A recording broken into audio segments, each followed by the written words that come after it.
तीन ओवैसी जिनको हम जानते हैं और जो अक्सर संविधान की बात करते हैं, वो इस्लाम को ऊपर रखते हैं या संविधान को ऊपर रखते हैं?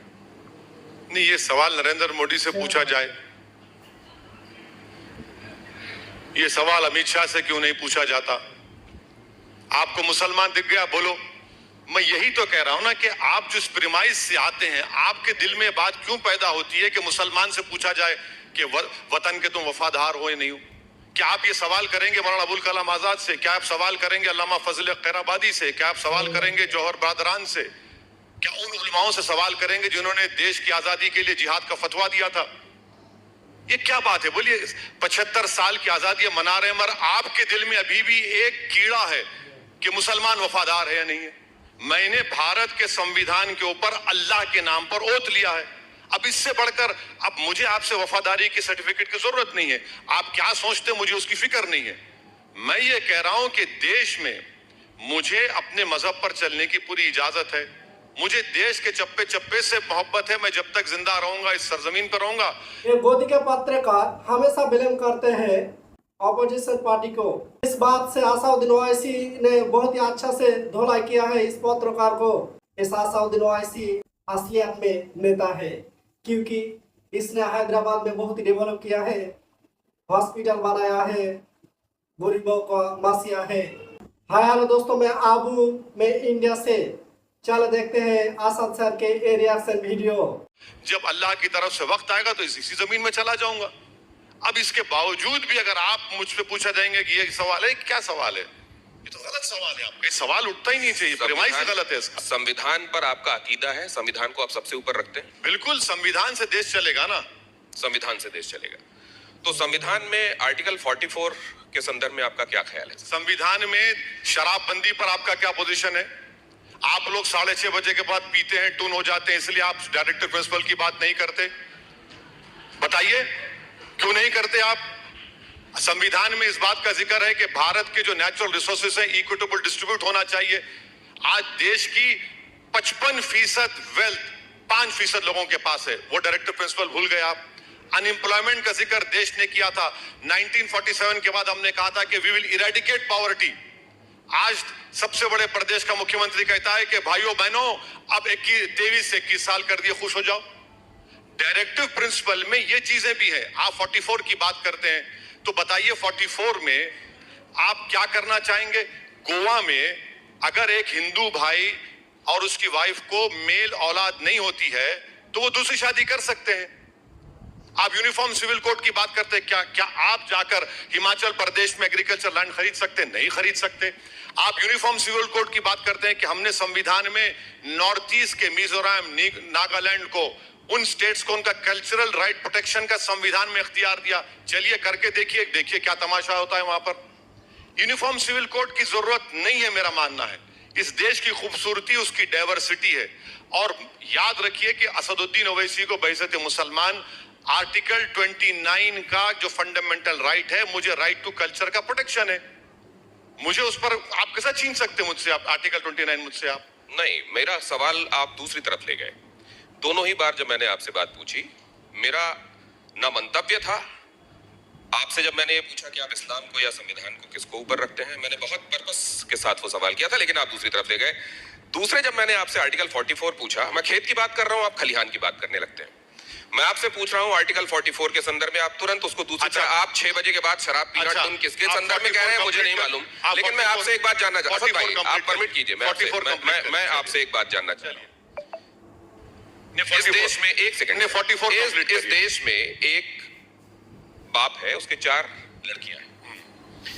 एक की शादी ईसाई से होती है, एक की शादी मुस्लिम से होती है, एक की शादी पारसी से होती है, एक की शादी हिंदू से होती है। जी, वो अपनी चारों बेटियों के लिए बराबर अधिकार चाहता है। वो बाप, उस बाप की क्या गलती है सर, बताइए।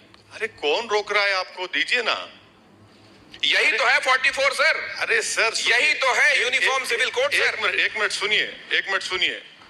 उत्तर प्रदेश में एग्रीकल्चर लैंड में क्या हमारी हिंदू बेटियों को हिस्सा मिल रहा है? क्या उत्तर प्रदेश में मुस्लिम पर्सनल लॉ बोर्ड ने रेजोल्यूशन पास करके दे दिया कि एग्रीकल्चर लैंड में हिस्सा मिलना चाहिए? दीजिए ना। और ये कौन रोक रहा है आपको? करिए ना आप। अच्छा एक बात बताइए, राइट टू विल आप निकाल देंगे क्या? करिए, निकालिए, राइट टू विल निकालिए। क्या कानून की बात कर रहे हैं आप? विल से सब कर दे सकते, निकालिए राइट टू विल निकालिए आप राइट टू विल नहीं निकालेंगे। आपको लगता है कि ये मुसलमान, अरे छोड़िए ना, आप देश को देखिए पूरा। आपको लगता है नहीं 4 बेटियां हैं, अरे भाई 4 बेटियां हैं, उसको क्या करना है? जैसे आपने कहा कि एक से दूसरी शादी, ठीक है, स्पेशल मैरिज एक्ट में करिए आप शादी, कौन रोक रहा है आपको? मगर मेरा जो कल्चर का प्रोटेक्शन आर्टिकल 29 में है, आप मुझसे क्यों छीनना चाहते हो उसको? मुझे समझ में नहीं आ रहा। और आप ये क्यों गलत फहमी आपको है कि आपका कल्चर अच्छा है और मेरा कल्चर गलत है? ये बिल्कुल गलत है। ये किसने कब कहा कि आपका कल्चर नहीं? ये आप ये सवाल करके ये देखिए, बता रहे हैं। अब आपने कुछ 2 चीजें खुद साबित कर दी। आपने कहा कि असदुद्दीन ओवैसी कभी मुसलमानों का लीडर नहीं बनेगा, लेकिन आपने अभी मुसलमान है आपने खुद ये बता दिया कि एक्चुअली आप किसकी नुमाइंदगी कर रहे हैं। नहीं, अगर मैं बोलूंगा मुसलमानों के बारे में तो क्या मुसलमान क्या मार्स से आए क्या? नहीं, भारत की सरजमीन के है ना। मैं वही कह रहा हूं, बोलना चाहिए भारत के नागरिक आपको है। नहीं, मेरा कल्चर और आपका कल्चर तो हमारा कल्चर है सर। आप मेरा कल्चर हमारा कल्चर क्या कर रहे हैं? मैं आपसे देखिए, वही तो संविधान को समझ नहीं रहे ना आप। अगर आप आर्टिकल 29 पढ़ लीजिए खोल के, जरा पढ़ लीजिए खोल के आर्टिकल 29। वो सवालात हैं आपके, व्हाट्सएप ग्रुप है वो आपका। वो आर्टिकल 29 में तो कल्चर का प्रोटेक्शन मुझे दिया गया है, आप क्यों छीनना चाहते हो उसको? अच्छा, आपको मालूम कि नॉर्थ ईस्ट स्टेट्स में कल्चर का प्रोटेक्शन दिया गया है? अरे हर जगह का एक कल्चर इस देश की खूबसूरती है। जब मैंने आर्टिकल 44 की बात की तो आपने कह दिया कि कितनी बच्चियों को उत्तर प्रदेश में जमीन पे हक मिल रहा है। मैं एक बात ये जानना चाहता हूं कि अक्सर इस तरह की बातें करने वाले और समाज के उस तबके की नुमाइंदगी का दम भरने वाले, अगर प्रत्यक्ष नहीं तो परोक्ष रूप से भरने वाले, उनको मैं हमेशा एक स्टेटस में देखता हूं, एफ्लुएंट देखता हूं। वो विदेश से पढ़कर भी आते हैं, मैं आपकी बात नहीं कर रहा हूं, हालांकि आप भी विदेश से पढ़कर आए हैं, लिंकन इन से बैरिस्ट्री आपने पढ़ाई की, मैं आपकी बात नहीं कर रहा हूं, लेकिन वो तमाम लोग मेरे को एफ्लुएंट दिखाई देते हैं। वो जिस तबके की बात होती है सर, वो गरीबी दिखाई देता है। ये भी थोड़ा मुझको आप माजरा समझाएंगे, क्योंकि आप तो सर ऊपर से नीचे तक पूरा मशीनरी देख चुके हैं। आपका सवाल खुल के करिए। आप क्या पूछना चाह रहे, खुल के करिए। मैं आपकी समझ में नहीं आया, नहीं समझ में आया, मुझे नहीं समझ में आया सर। आपकी तरह अक्लमंद होता तो एंकर बन जाता। आर्टिकल 44 की बात करने पर उसको जिन गलियों में घुमाया मुझको, नहीं गलियों में नहीं, आपने कई सारी चीजें समानांतर रूप से खींची सर। मैं ये कह रहा हूं कि ये होना है तो ये भी साथ में हो जाना चाहिए। वो क्यों नहीं हुआ, फिर ये बात करेंगे, तब ये बात होनी चाहिए। ये जो झमेला है सर, इसके चक्कर में ये तो नहीं होता कि कुछ लोगों ने मुद्दों को हमेशा जिंदा रखा है ताकि उन मुद्दों पर उनकी अपनी खेती बाड़ी पॉलिटिक्स की वो बढ़िया जारी रहे, वो एफ्लुएंट रहे, उनका कुल खानदान कारोबार चलता रहे और वो मुद्दे जस के तस रहे। ये मैं पूछना चाहता हूं। देखिए, मैं आर्टिकल 44 की मुखालिफत इसलिए कर रहा हूं क्योंकि पिछले लॉ कमीशन को मैंने अपने ओपिनियन पूछे थे तो हमने लिख कर दिया उनको।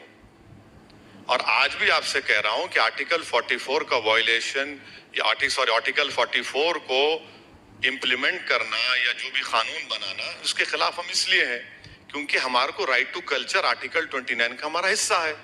हम अपने कल्चर को, जो फंडामेंटल राइट है, फंडामेंटल राइट को आप नहीं छीन सकते मुझसे। आप दिनेश साहब, मेरा फंडामेंटल राइट है। अब आप ये बताइए कि इसमें एफ्लुएंट, उसमें क्या है? भाई मैं ये कह रहा हूं कि आप एफ्लुएंट की बात कर रहे हैं ना, संविधान में डायरेक्टिव प्रिंसिपल लिखा है कि देश के नेचुरल रिसोर्सेज सब में इक्वली डिस्ट्रीब्यूट होनी चाहिए। मैं आपको डेटा दे रहा हूं कि देश की 55% दौलत 5% लोगों के पास है। वो क्यों हो रहा है? देश का पूरा एयरपोर्ट, देश के पूरे पोर्ट्स एक आदमी के पास क्यों है? बताइए मेरे को। ये क्या डायरेक्टिव प्रिंसिपल का वायलेशन नहीं है? आप बताइए मेरे को। गरीबी, आप 4 साल का टीओडी करते हैं, आप गरीबी उसका मुकद्दर बना रहे। उस पर देखिए ना, अनएम्प्लॉयमेंट 8% है, आप उस पर नहीं बात करेंगे। किस पर बात करेंगे आप? आप सुनिए, इसी तरीके से जनसंख्या नियंत्रण पर भी बात नहीं होना चाहिए? करिए बात आप। हाँ, अच्छा बात किया आपने। 2020 दिसंबर में नरेंद्र मोदी की सरकार ने सुप्रीम कोर्ट को लिखकर एफिडेविट दिया कि 2 चाइल्ड नॉर्म के हम खिलाफ हैं क्योंकि TFR रेट गिर चुका है। अब आप मुझे बोलेंगे, अच्छा परसों जो नेशनल फैमिली हेल्थ सर्वे आया 1 महीना भर पहले, उसमें देख लीजिए TFR रेट जो पहले मुसलमानों का था अब कितना है, आप देख लीजिए ना। तीसरी अहम बात यह है कि जो देश के प्रधानमंत्री और भाजपा वाले नहीं बताते हैं कि इस देश में जो डेमोग्राफी है वो किसी विश्व में किसी कंट्री के पास नहीं है। आप उस डेमोग्राफी के लिए क्या कर रहे हैं बताइए ना, छोड़िए ये सब आप जो बातें कर रहे हैं। भाई अगर 50% आबादी हमारी 25 साल से कम उम्र की है, 60% आबादी 45 साल की, तो आपने नौकरियां क्यों नहीं दी उनको? आपने नौकरियां नहीं दी। अब आप कहते हैं 15 लाख में नौकरियां दूंगा 2 साल में। मेक इन इंडिया जब हुआ था 2015 में, आपने कहा make in India, skill India, startup India. देश के प्रधानमंत्री ने कहा था कि मैं 10 करोड़ नौकरियां दूंगा 2022 तक। कहां गया डेटा वो? आप उस पर बात ही नहीं करते। तो दोस्तों आज के लिए बस इतना ही है। उम्मीद है ये डिबेट वीडियो आपको पसंद आया होगा। असाउद्दीन सर के ये वक्तव्य पर आपका प्रतिक्रिया क्या है मुझे कमेंट करके बताइए। दोस्तों अगर ये वीडियो आपको पसंद आया होगा तो मेरे वीडियो को लाइक करके मेरे चैनल को सब्सक्राइब कर लो।